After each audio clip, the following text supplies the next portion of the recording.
Hey, what's going on with all these pies? I'm planning on using them to show you how to divide a whole number by a unit fraction. Well, that sounds cool. Let's model the problem 4 divided by 1/6. So we need to cut the pies, right? We sure do. Think about the problem this way.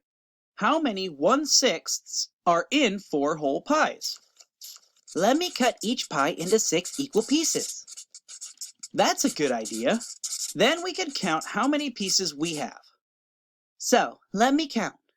1, 2, 3, 4, 5, 6, 7, 8, 9, 10, 11, 12, 13, 14, 15, 16, 17, 18, 19, 20, 21, 22, 23, 24. There are 24 1/6 in 4 pies.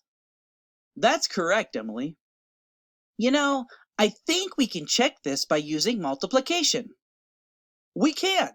Watch. If I write the problem like this, then we can multiply a fraction times a whole number, which we know how to do. 24 times 1/6 equals 4. That gives us the 4 pies we started with. It does. There are 24 pieces of pie now. Thanks for your help with this problem.